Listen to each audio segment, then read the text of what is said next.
Besar setiamu Tuhan di sepanjang hidup kami. Berkat-Mu baru setiap pagi. Oh Tuhan Yesus, terima kasih Tuhan. Hari ini kami mau mendengarkan firman-Mu. Biarlah firman-Mu itu dapat menjadi terang jalan kami, pelita bagi hidup kami. Tuhan Yesus, urapi kami yang mendengarkan firman-Mu. Biarlah firman itu dapat kami cerna, kami renungkan Tuhan. Biarlah itu Roh Kudus yang bekerja di dalam hati kami masing-masing. Urapi hamba-Mu juga Tuhan, supaya Engkau saja yang dipermuliakan, Engkau saja yang ditinggikan di tempat ini. Terpujilah nama-Mu kekal selamanya. Haleluya, haleluya, amin. Selamat itu.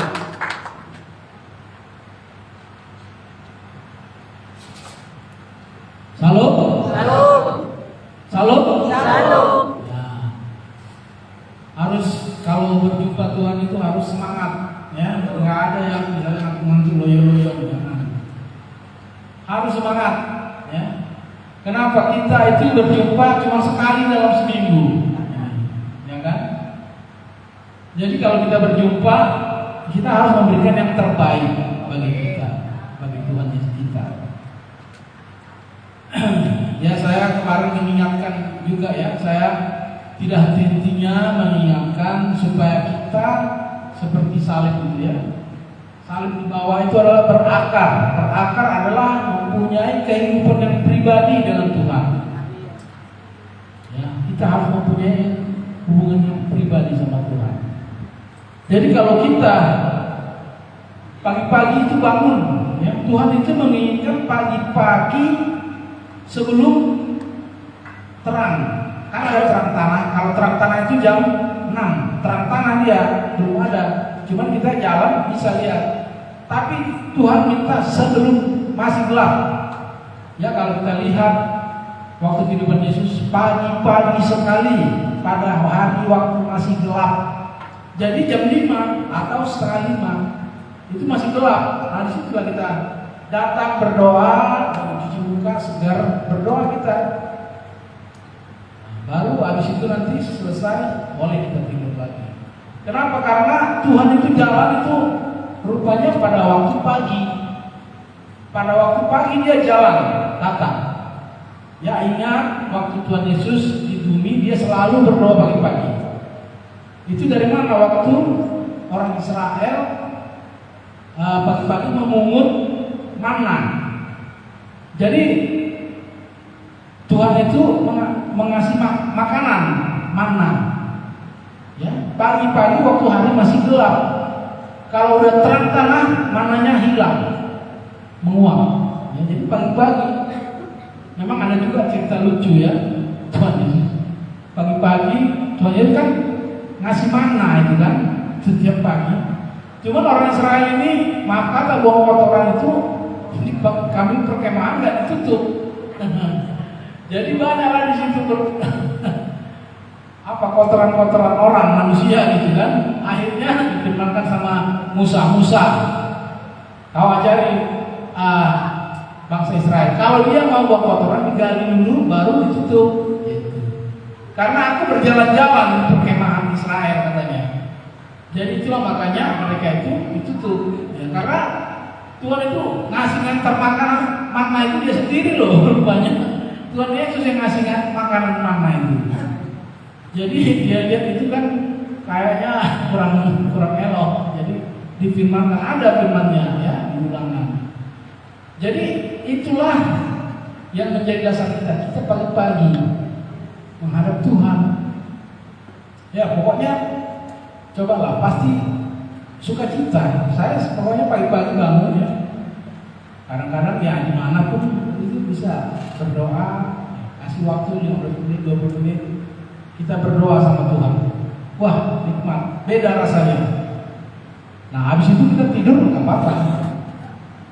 Tapi ini adalah kehidupan yang berakar, ya. Kita harus mempunyai kehidupan yang berakar. Kemudian ada ibadah. Inilah ibadah sama-sama, ya. Ibadah sama Tuhan.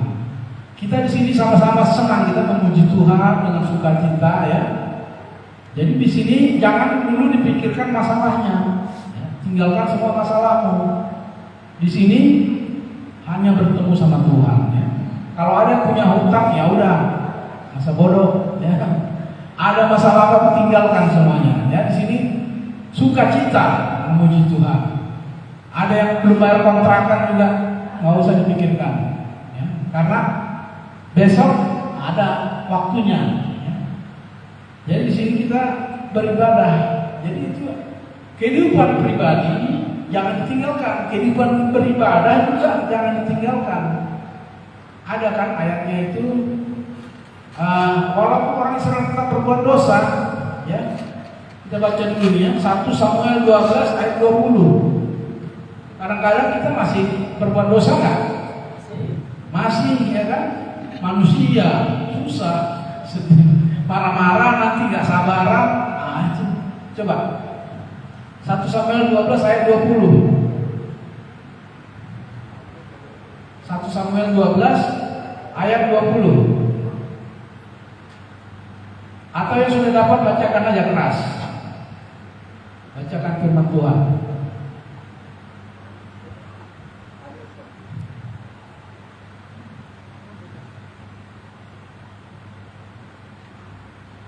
Ayo kita lihat aja, bacakan aja.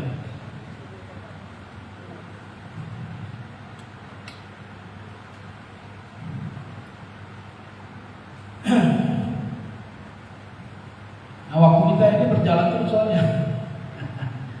Ya, saya bacakan ya, jangan berhenti mengikuti Tuhan. Beribadahlah kepada Tuhan dengan segenap hati. Jadi sebelumnya ini walaupun dan berkatalah Samuel. Coba kita baca 1, 2 ya. Dan berkatalah Samuel kepada bangsa itu, jangan takut, karena kamu melakukan segala kejahatan ini, tetapi janganlah berhenti mengikuti Tuhan dan beribadah kepada Tuhan dengan segenap hati. Amin. Ya. Bangsa Israel itu bangsa yang bersungut-sungut, berdosa. Ya. Cuma ini peringatan dari Samuel. Jangan takut, memang kamu telah melakukan segala kejahatan. Kejahatan itu dosa. Tetapi janganlah berhenti mengikuti Tuhan, melainkan beribadah kepada Tuhan dengan segenap hati. Kita harus beribadah, walaupun kita kemarin berbuat dosa, ya tidak bisa dihindarkan. Dosa itu apa? Dosa itu melanggar firman Tuhan. Adam dan Hawa berdosa apa? Melanggar firman Tuhan. Apa yang dilanggar? Tuhan bilang jangan kau makan buah ini, katanya. Yang lain boleh kau makan, yang ini jangan. Tapi dia makan, berarti dia berdosa. Upah dosa adalah mau. Sekarang Bapak Ibu, ada firman mengatakan jangan khawatir. Siapa di sini yang tidak pernah khawatir?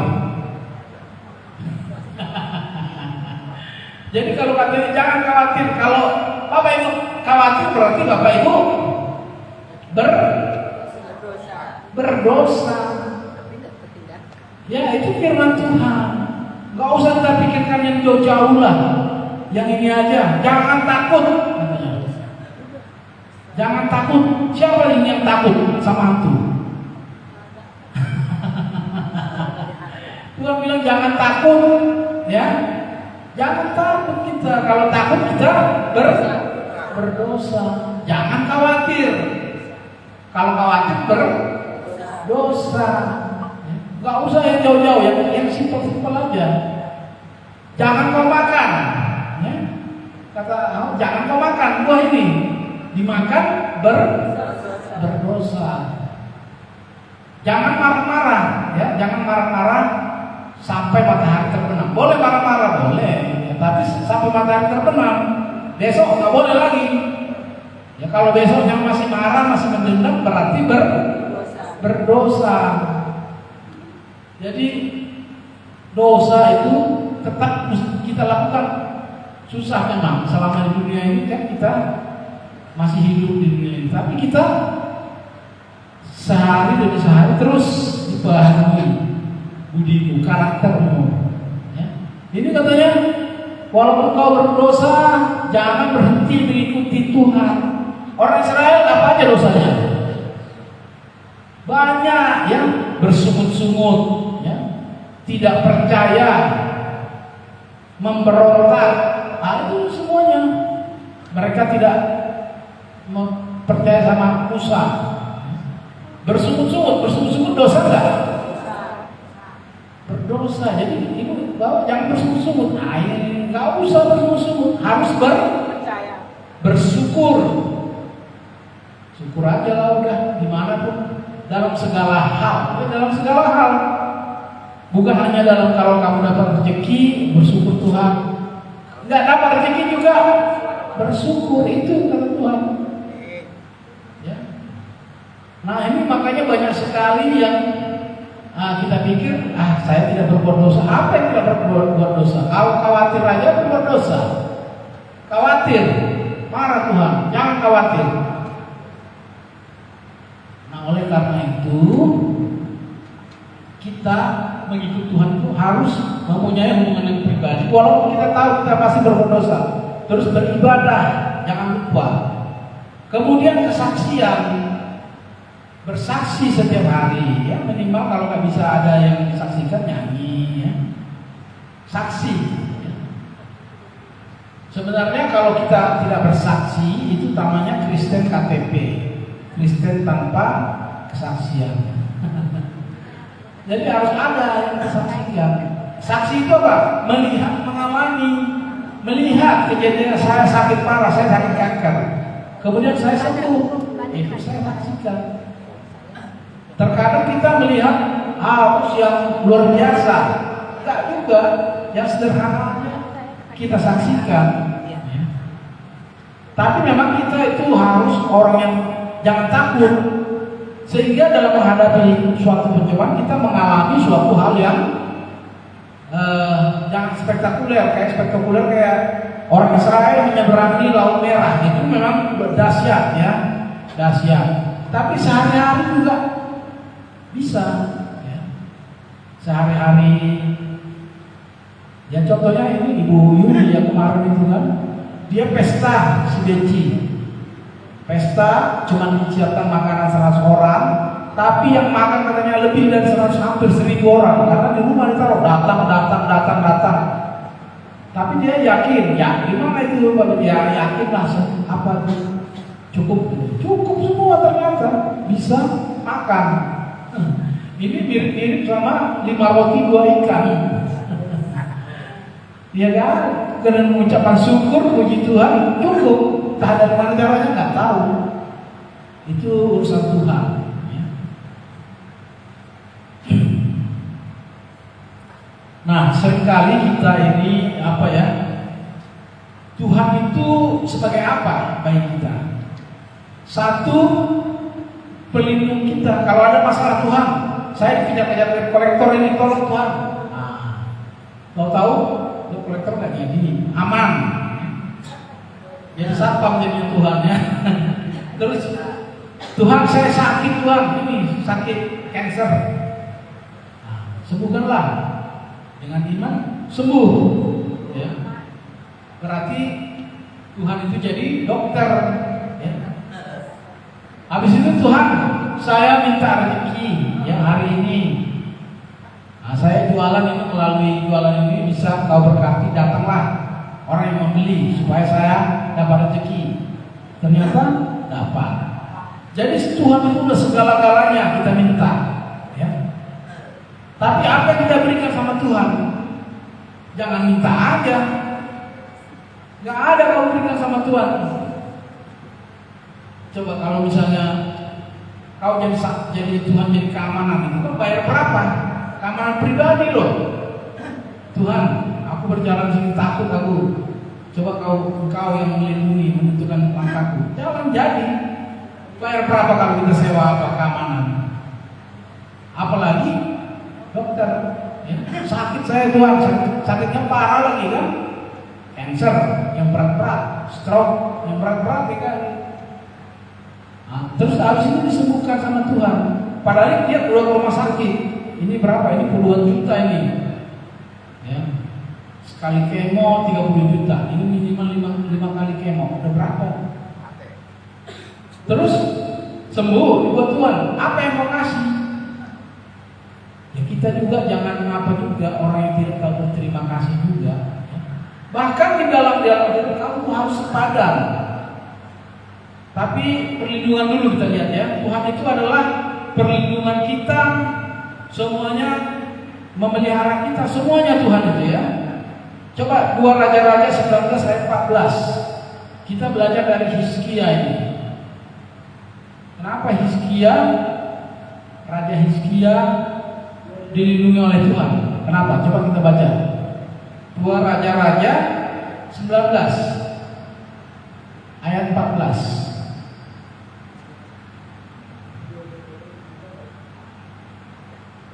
Coba deh tarik dulu agak ke belakang biar bisa kita ini kelihatan bawahnya. Apanya?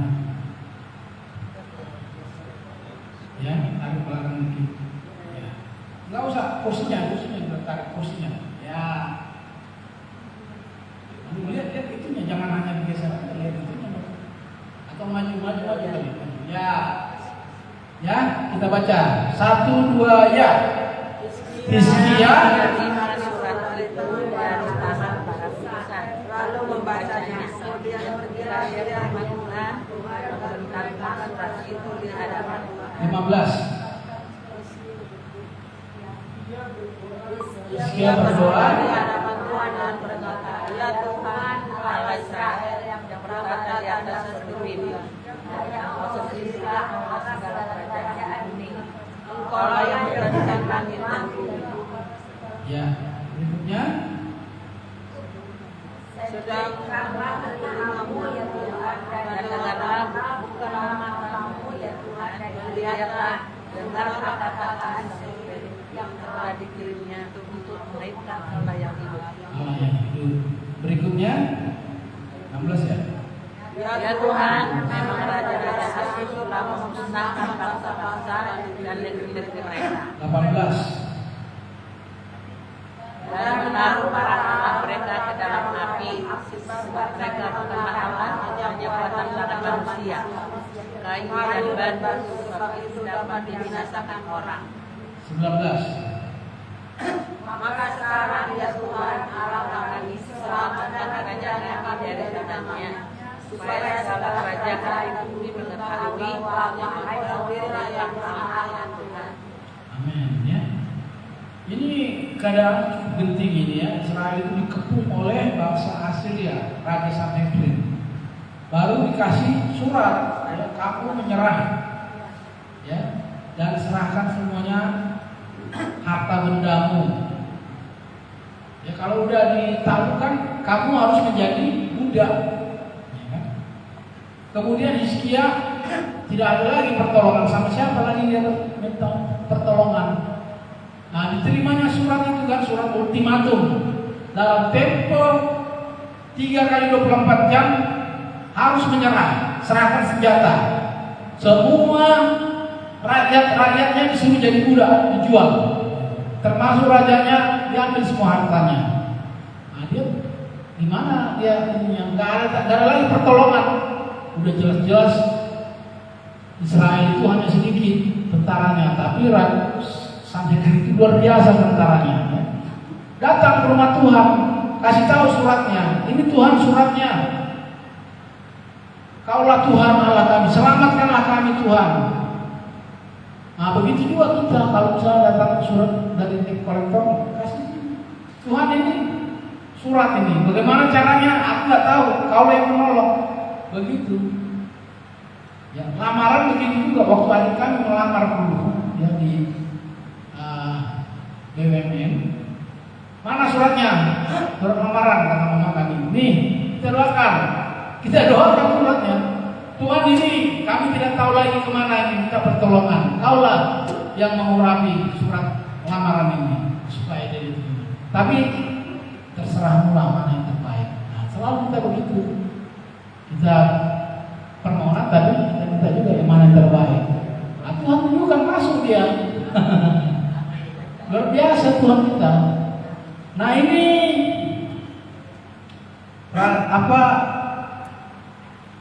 si Hizkia raja Israel itu meminta pertolongan sama Tuhan. Kemudian apa yang terjadi? 2 Raja-Raja 19 ayat 35 ayat 35. Kita baca 1-2 ya. Maka yang keras pada malam itu lalu dibunuhnya 185 orang dalam hukuman Asyur. Keesokan harinya kita ditambah semuanya orang-orang mati belakang. Iya, ya. Ini dia terima surat pagi-pagi, mungkin jam 10. Dia datang ke Bait Allah. Tahu-tahu malamnya langsung dijawab sama Tuhan. Malam itu keluarlah malaikat Tuhan, dibunuhnya lah 185.000. 1.000 orang bisa nggak kita hitung orang? Susah, 1.000 orang aja susah, apalagi 185.000. Mati semuanya. Akhirnya Raja Sanhedrin pulang dengan malu. Ya. Habis semua tentaranya yang mengepung Israel. Nah, itulah perlindungan Tuhan. Dahsyat perlindungan Tuhan ya. Dahsyat perlindungan Tuhan.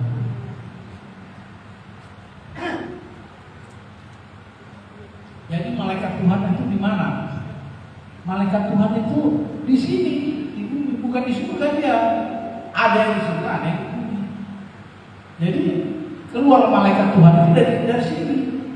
Kalau Ayub bilang kan, sama iblis bertanya kan, kau lihat enggak apa tuh Ayub itu?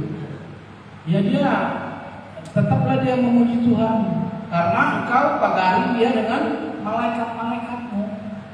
Jadi dijaga malaikat-malaikat. Jadi malaikat-malaikat itu ada di sini, namanya the watcher, apa ya, memelihara. Kerja malaikat itu adalah memelihara. Tapi memang iblis menggoda, mengapakan, tapi dia nggak boleh. Waktunya iblis itu belum genap, jadi dia boleh mencobai kita, diizinkan Tuhan. Jadi kenapa kita khawatir? Ada kok malaikat kok yang ngasih. Bapak Ibu pikir nggak ada malaikat? Kadang-kadang ini ya, ada kejadian kira-kira tahun 2007 itu ya, pesawat Garuda jatuh. Pesawat Garuda jatuh, di dalamnya Gubernur Sumatera Utara meninggal, hancur pesawat ini. Tapi ada yang hidup, ada di gereja kita dulu, Makassar, cuma ada anak-anak. Ada 5-6 orang hidup, padahal pesawat jatuh. Terus kenapa itu? Itu adalah kerja malaikat. Waktunya belum selesai di dunia, maka diselamatkan Tuhan. Kan kita sering lihat itu ada motor kencang lari anak-anak, ditabrak, tapi habis itu nggak mati. Nah, luar biasa kan? Saya lihat itu ada paling lucu di video itu mobil digelindas anak-anak, lari anak kecil itu, digelindas mobil itu mobilnya begini. Habis itu anak-anaknya lari nangis, nggak apa-apa. Nah, itu adalah mujizat malaikat ada di hadapan kita. Jadi itu malaikat ada di sini. Jadi makanya Bapak Ibu jangan khawatir, apa yang kau makan, apa yang kau minum, jangan khawatir. Ada di situ dia malaikat menjaga kita. Ya, jadi khawatir nggak? Masih khawatir? Ada cerita satu lagi ya.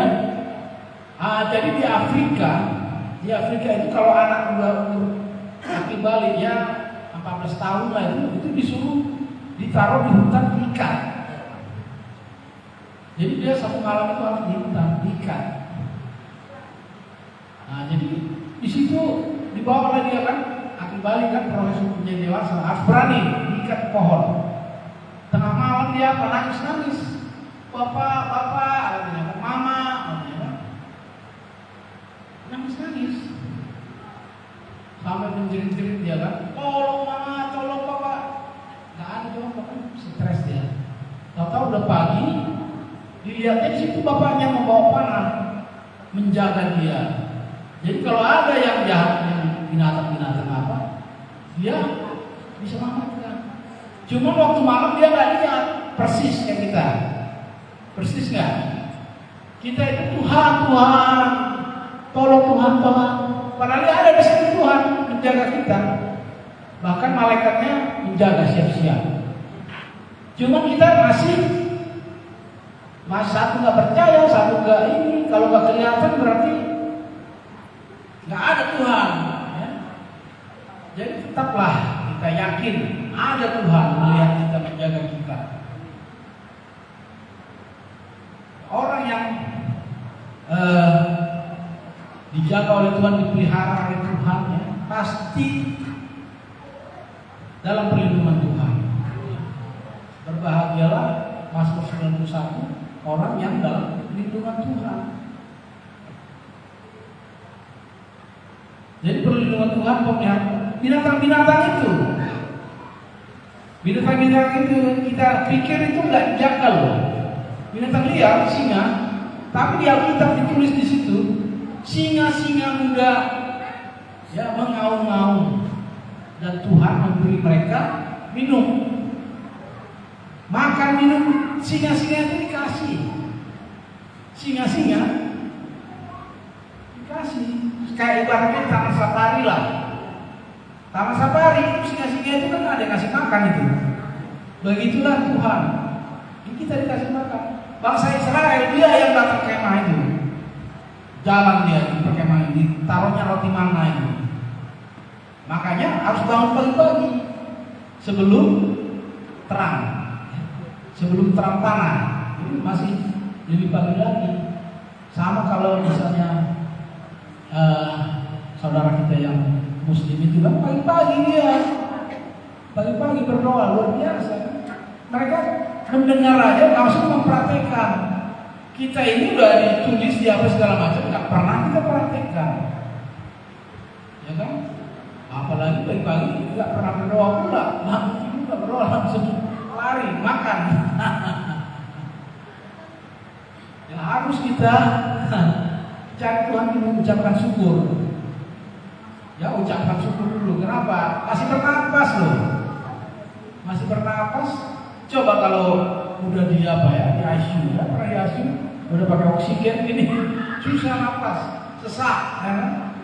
Sekarang nggak ada pakai oksigen, puji Tuhan, syukurlah.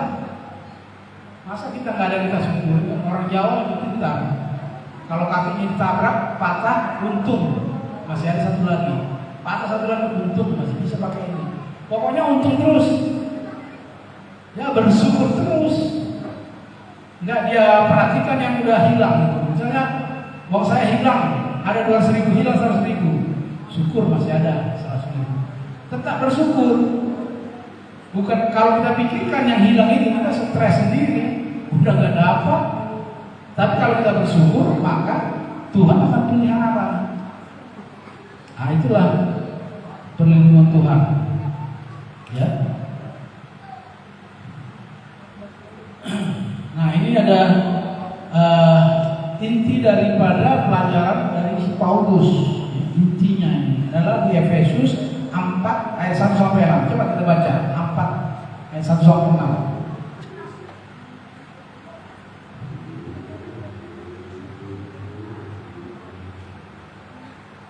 Kita baca ya, 1, 2 ya.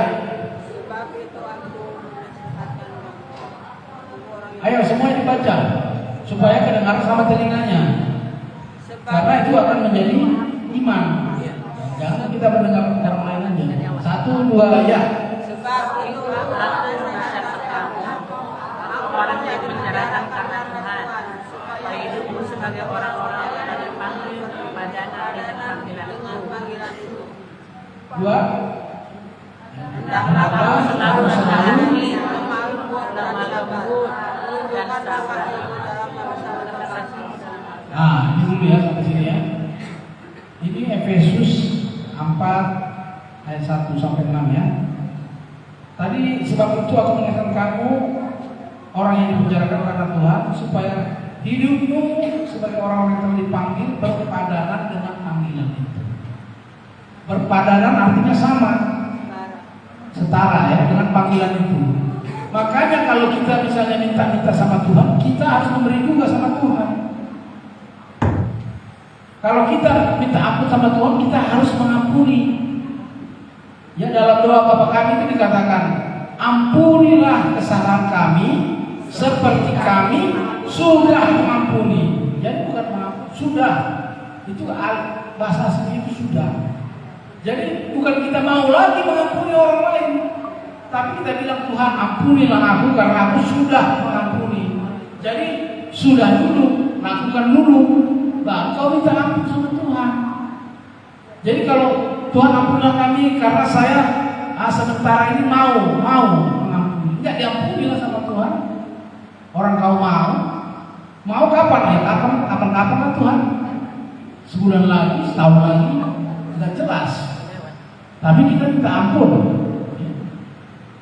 Jadi Tuhan itu memberikan apa yang kita kerjakan dulu. Makanya Tuhan memberikan, berilah, maka kamu akan diberi. Kalau kita mau diberi, kita kasih dulu. Ya. Ini pandangan ini tadi kan, kita ini adalah orang-orang yang dipanggil Tuhan, puji Tuhan ya. Tuhan mau manggil kita yang begini-begini kan. Sebenarnya kita ini udah gak masuk hitungan, tapi Tuhan mau memanggil kita, mau mengasihi kita. Nah, kita harus berikan juga apa yang bisa kita berikan. Dia udah memberikan nyawanya loh. Nyawa loh. Itu adalah segala-galanya. Kalau nyawanya diserahkan, apalagi yang lain-lain. Nah, kita ngasih apa sama Tuhan? Nah, kadang-kadang kita nggak mau memberi, berikan dulu. Ya, prinsip saya berikan aja dulu. Tuhan mau ngasih kita 10 kali lipat sampai 1 kali lipat. Jadi jangan takut Bapak Ibu. Biarpun kamu nggak punya apa-apa, si janda kaya, si janda miskin itu hanya punya roti, ya. Sebentar lagi kan makan, tapi habis itu kan mati. Tapi apa yang lain? Ada minyak sedikit dalam bulu-bulu yang kecil. Itu cukup sama Tuhan. Tuhan tidak menanyakan apa yang kita miliki, tapi apa yang ada padamu. Ya, yang nggak ada nggak usah ngomong. Jadi dengan itu maka kau diberkati. Ya memang ada sih teori yang bilang katanya kamu ini, saya dulu ya, kamu kan memberi karena kamu ingin diberi sama Tuhan. Iyalah, saya nggak munafik. Saya kasih persembahan besar-besar loh. 100.000 sama Tuhan saya kasih 1 juta. Kalau udah apa? Dapatnya lebih dari situ 10 juta, minimal 10 kali. Amin. Jadi kita belajar memberi dulu. Ya, kita belajar mengampuni dulu, baru kita diampuni. Mengasihi dulu, baru kita dikasihi. Itu prinsip Tuhan. Kita jangan nunggu-nunggu siapa yang memberi ya. Gak ada yang memberi kalau kamu gak memberi. Kan kita harus tahu dulu baru kita menuai. Coba petani tanya, kamu kapan panen? Apa yang panen orang saya kan padi katanya kan? Gak mungkin. Jadi harus menabung baru menuai. Ya, jadi jangan takut. Apa yang ada padamu itu dipakai Tuhan nanti. Apa yang ada padamu dipakai Tuhan. Nah ini ya kesatuan jemaat tadi, ayat 2 tadi ya. Sebab itu kalau kamu orang menyerahkan nama Tuhan. 2, coba 2. Hendaklah 1, 2, 3. Hendaklah selalu rendah hati, lembut dan sabar, saling membantu. Ini rendah hati. Siapa yang udah rendah hati? Hah? Siapa yang sabar? Siapa yang lemah lembut? Jangan dia ditanya, tapi sebelahnya. Dia benar nggak sabar dia? Jadi kita itu, ya kita bilang saya baik Tuhan, tapi yang sebelah bilang nggak baik tuh. Kan yang mengkonfirmasi kita adalah orang lain, bukan diri kita. Coba ya, saya ini baik, saya murah hati, saya tidak sombong. Tapi kan, ya, coba tanya istrinya. Yang paling dekat sama dia, anaknya mungkin Nah berarti kalau kita tidak rendah hati, tidak lemah lembut, tidak sabar, nah ini berarti belum dapat karakter Tuhan. Ada yang salah nih. Ya tapi kita berproses sampai ke sana. Ya emang susah. Ya. Jangan dianggap kalau Kristen itu gampang. Ya. Kristen itu kan melampaui Taurat. Tapi kita bisa percaya karena Tuhan, asal dalam hati Tuhan bantu saya segala perkara dapat kutanggung dalam Dia yang memberi kekuatan kepadaku. Nah inilah ya karakternya. Coba yang tiga. Dan berusahalah memelihara kesatuan roh dan damai yang ya, berusaha memelihara kesatuan. Jangan kita misalnya ingin pecah-pecah ya. Kalau misalnya di jemaat ini ada yang pengen pecah saling, jangan. Tuhan itu maunya kita itu bersekutu, bersukacita, kesanalah berkat-berkat dicurahkannya. Seperti ada lagunya juga, seperti Amun yang mengalirkan banyak turun seperti kesanalah berkat-berkat dicurahkan. Jadi kalau orang yang rukun, yang bersatu, ada berkat-berkat. Berkat-berkat itu dicurahkan. Ya apalagi minggu lalu saya bilang kita ini orang Israel. Orang Israel adalah orang yang diberkati Tuhan. Coba bilang sekali lagi, saya orang Israel. Saya orang Israel. Saya orang Israel. Saya orang Israel. Saya orang Israel. Saya orang Israel. Kita ini Israel dari mana? Dari Tuhan Yesus. Ya. Kita Israel juga. Makanya kita diberkati oleh Tuhan. Lihat orang Israel itu pintar-pintar. 90% pendapat hadiah Nobel itu orang Israel. 90% orang yang kaya itu orang Israel. Semuanya Yahudi ya. Nah karena itu kita itu jangan takut orang yang kita dikasih pintar, diberkati itu hanya berkat. Ya. Hanya berkat aja yang diperlukan, yang lain enggak. Nah ini dalam panggilan ini kita harus saling tadi itu saling membantu. Adalah kamu lemah lembut, ya yang tadi ya, adalah kamu lemah lembut, rendah hati, sabar, tunjukkan kasih dalam hati, saling membantu. Jadi kalau ada yang kesusahan, bantulah, ya, bantu. Harus gitu kita. Saling membantu. Nah dimulai dari keluarga. Keluarga itu suami istri. Suami istri itu kan sepadan. Ya harus saling membantu. Harus ada hak dan kewajiban. Ada hak dan kewajiban.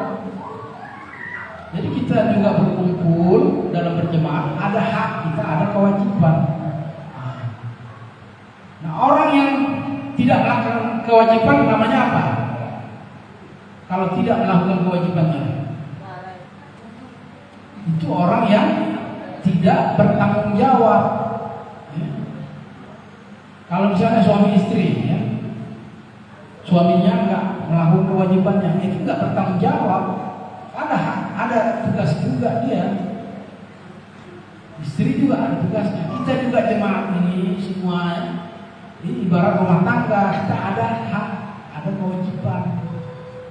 Ya kita lakukan kewajiban. Kalau kamu terus disuruh ini, ya itu kewajiban melaksanakan.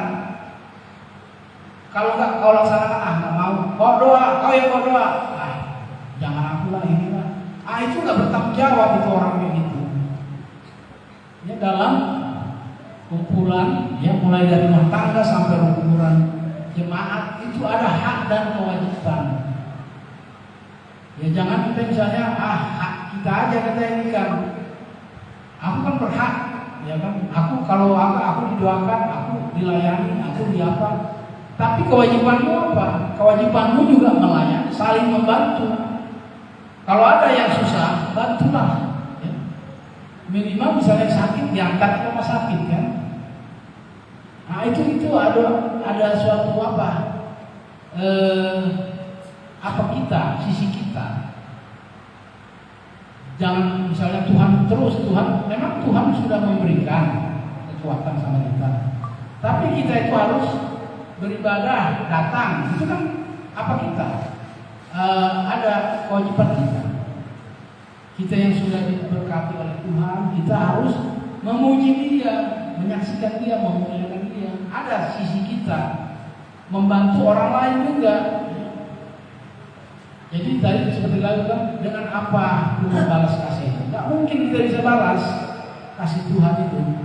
Dia sudah menyerahkan semuanya. Tidak mungkin kita balas. Tapi ada kewajiban yang harus kita lakukan. Kemudian coba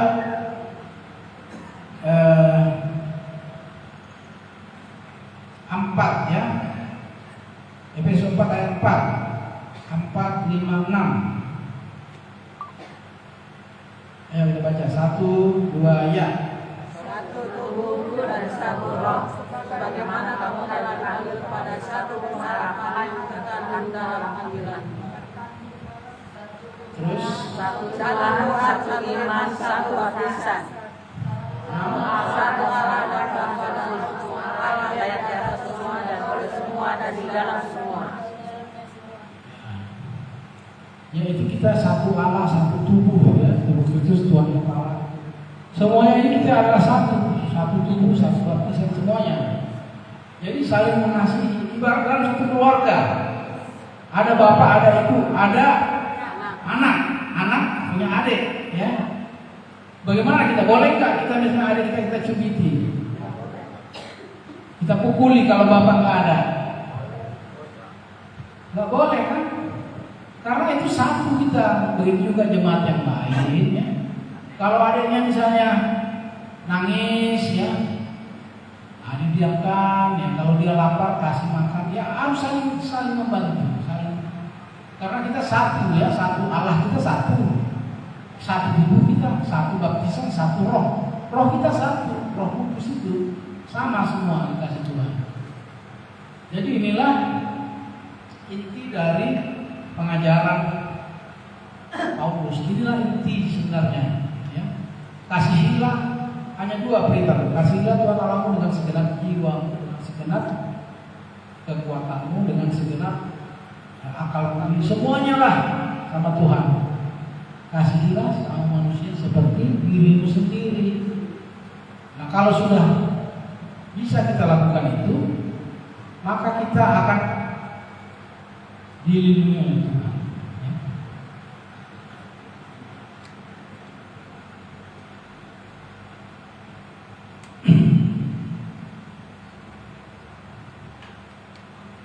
Memang Alkitab ini apa, abstrak, susah. Kalau kita baca sendiri nggak ngerti kita.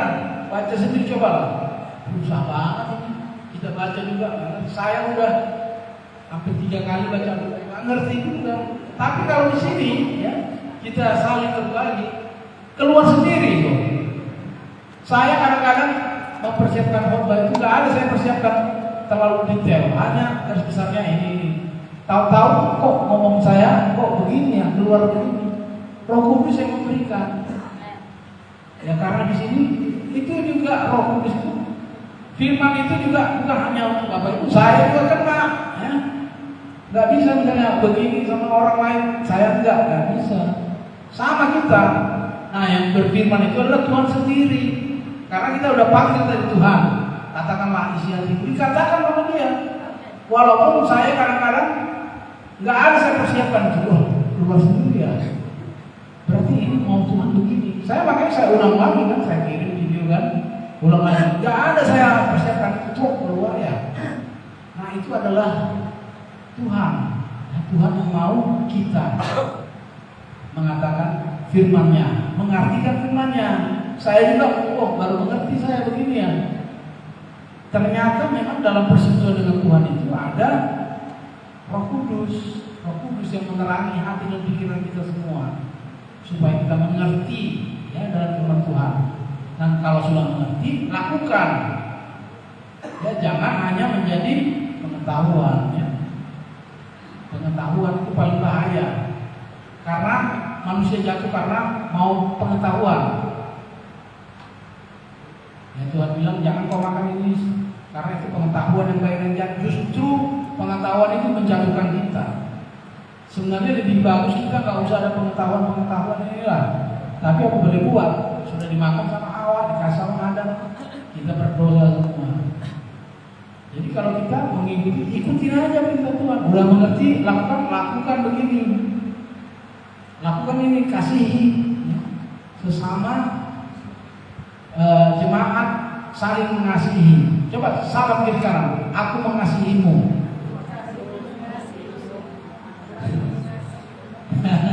Ya. Jadi semua harus saling mengasihi. Ya. Karena Tuhan itu adalah kasih. Yang saya bilang kemarin mengasihi, kasih aja kasih. Kalau ada waktu 2000, 1000 kita kasih aja, nggak usah pikir-pikir. Aku mengasihimu, seperti itulah sehingga timbullah Tuhan di dalam diri kita.